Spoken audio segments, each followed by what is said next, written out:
Hey there, friends. This is just a little quick one and a reminder of how boring and unsexy this business can be sometimes. Making records sometimes is not glamorous, nor is it fast. So, what I want to show you here is a couple tricks I learned and then one part to illustrate how boring it is.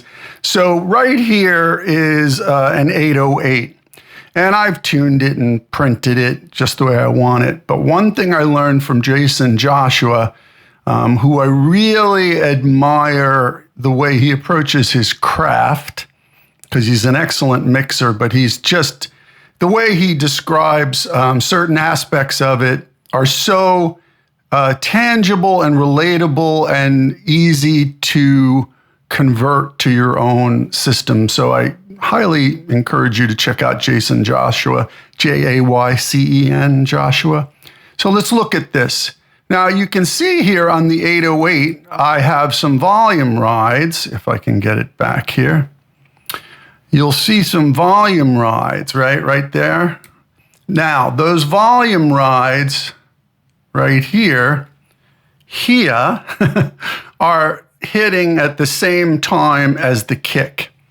And what he has taught me, I've learned from watching him, is when you have a kick landing at the same time as an 808, you dip the initial kick funk transient of the 808 so that the regular kick punches through a lot better.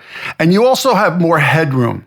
That is the key. You end up with more headroom. They're not fighting each other on the master bus, and you can get louder without limiting and clipping and all that other good stuff. So and I've done it. I'll file forward this just a little bit. I don't want to bore you too much, but every time, now see, here's an 808 where there's no kick, so there's no volume ride, right? There's no automation. But every time the 808 and the kick hit at the same time, there's this little dip on the initial transient of the 808, and it makes it punch so much better. But now to the unglamorous part. So you see all these kicks? Well, I started this project in Pro Tools, went over to Bitwig to do some programming and MIDI stuff because I just think it's better, and then went back to Pro Tools. And these were quantized, so the 808s and these were quantized. Yeah, they're lined up now because as I was going in and doing these volume rides, I noticed that not all of the kicks were absolutely quantized. My guess, it was something between Bitwig and back to Pro Tools. Bitwig has that thing where, if you put a tempo in, it'll warp it to that tempo. I turned it off so it wouldn't occur with these, but something happened because they were perfectly tempo mapped, locked, quantized. And I would say half of these kicks, and I'll show you how many they are. It's like a 4-minute song.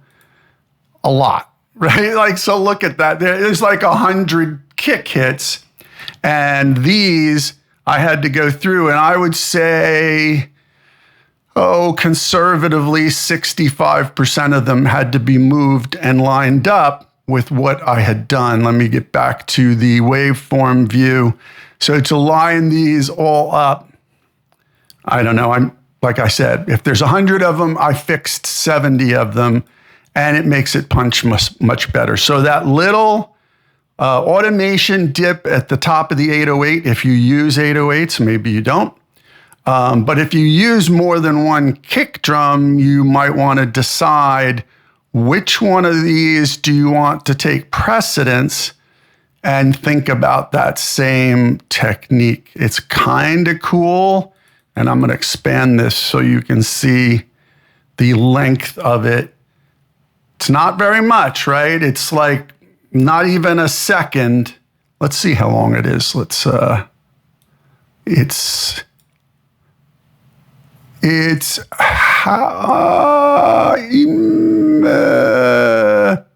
It's not quite, it's 0.6 of a second, right? So 600 milliseconds, I guess. Anyway, that's the tip of the day. And also, stuff ain't always sexy. Making records isn't always glamorous. It looks that way when you get to the end, but this part, I don't know. All right, y'all take care, and I'll catch you later. Let me know if you have any questions.